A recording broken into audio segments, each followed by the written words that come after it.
Hey, what's going on, CoinApp TV subscribers? Robert Welcome here. I wanted to do another ranking video for a Shaw Brothers collection. This time I've got in my hands the Shaw Brothers Classics Collection Volume 1 from Shout Factory.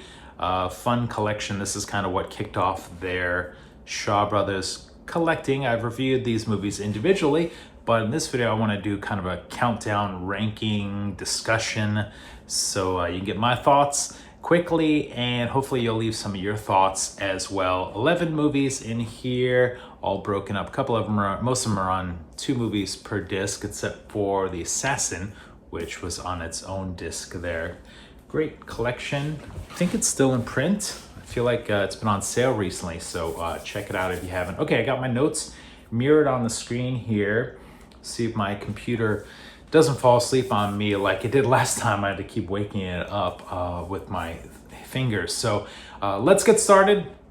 Shaw Brothers Classics Collection, Volume 1. We're gonna start with my least favorite and work our way into my favorites from this collection. A lot of these, when I saw them, were first time viewings. I think almost all of them, except for The Golden Sword, maybe, was a first time viewing. So I know some of my opinions on these movies are controversial, so take it as you will, and come at me with your counterpoints, and who knows, maybe I'll rewatch some of these and like them even more. So we're gonna start off with my least favorite, The Thundering Sword.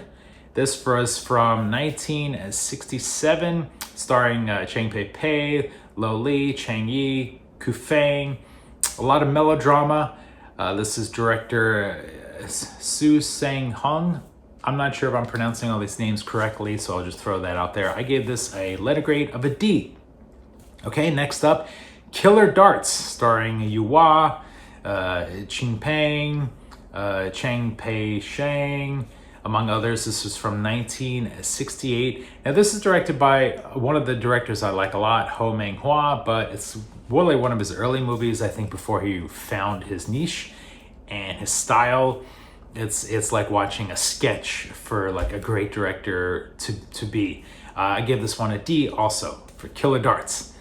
Okay, let's move on. Golden Swallow. This is probably a hot take. I'm sure a lot of people maybe rank this as an A. I gave it a D plus for Golden Swallow, starring Jimmy Wang Yu, Lo Lei as the Iron Whip, Cheng Pei is in it as Golden Swallow. She's not really the star of this. It's kind of the loose follow-up to Come Drink With Me in kind of an alternate universe, I think.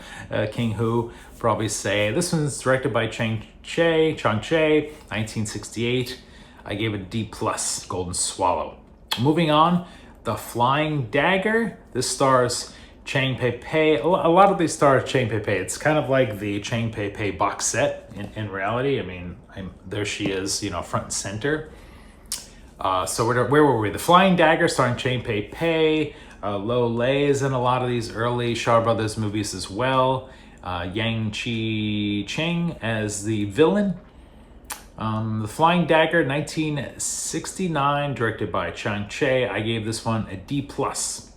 Okay. Next up, another controversial hot take, The Bells of Death. I gave The Bells of Death a D plus. I know a lot of people rank this as like an A. I don't see it. It didn't grab me. The Bells of Death, starring Chang Yi and Xi Ping. It's violent. It has a lot of action, and this is from 1968, directed by Yu Feng. If I'm pronouncing that correctly, I gave it a D plus. Okay, moving on. The Golden Sword, starring Cheng Pei-pei again, Qiao Yun, and Lo Wei is in it. He's got a small part, director Lo Wei, and this is also directed by Lo Wei from 1969. I gave The Golden Sword a D plus. Okay, next, we're getting into the C's. We're moving up. The Assassin, starring Jimmy Wang Yu, 1967. This is directed by Chang Che. I gave The Assassin a C minus, which for me a C minus, like for me a C is average. A C minus is just below average to understand the way my ranking goes. So not bad, C minus, no hate. Dragon Swamp is next, which is also a C minus. I actually like Dragon Swamp a lot. Cheng Pei-pei is in a dual role. Lole is in this. There's like a dragon sword, a jade dragon sword. There's like weird MacGuffins. There's secret layers. Dragon Swamp, 1969, also directed by Lole. I gave it a C-, but in my heart, I find that kind of a charming, fun movie. I don't know, maybe it's just because it's two Chang Peis, right? Okay, next up, so this is like my top 3, I guess I would say. My top 3 from the Shaw Brothers Classics Collection Volume 1 from Shout Factory. Here we go. Drum roll.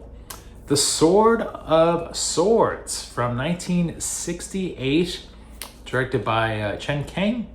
I gave this a B-, starring Jimmy Wang Yu and Xu Pei Pei.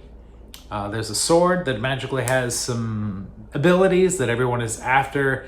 It's action-packed. It's fun. The Sword of Swords, B-. So that's like above average for understanding my rankings. Next up, the Jade Rex, starring Chang Pei Pei as well. Who else is in this? Tang Chi and Yang Chi Ying. These aren't really like household names. This is 1968. Now this one is directed by Ho Menghua. I give this a B-. Right? I'm checking. Yes. Checking my scores with the screens now. I'm getting down to the bottom here. I found Jade Rex pretty fun, pretty entertaining. So there's two movies I liked a lot. And the final movie, the one that I thought was the best of the bunch for this box set, The Invincible Fist, starring Lole. David Chang is in this. Ku Feng is one of the crippled masters, Crippled Pang. Mian Fang, and Lole is like a villain in this movie. This is from 1969, directed by Chang Che. B+, so it's above average, not quite an A. I think it's mostly just on technical merits, since this is in the late 60s. If it was maybe in the 70s or 80s, and some technical achievements might have bumped it up a little higher there. So there it is. If I was to recommend this set to somebody to watch, I would say definitely watch Bells of Death. I think it's like a fun movie to watch. It just didn't have the same impact as The Sword of Swords, the Jade Rex, and Invincible Fist for me. So now it's time for you to go in the comments below and let me know how you ranked the movies in the Shout Factory Shaw Brothers Classics Collection Volume 1.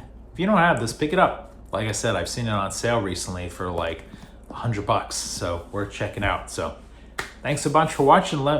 For watching this video. Let me know which collection I should rank next. Should I stick with Shout Factory? Should I go over to Shawscope? Should I pick something else out? Let me know in the comments below. For CoinUp TV, we'll see you next time.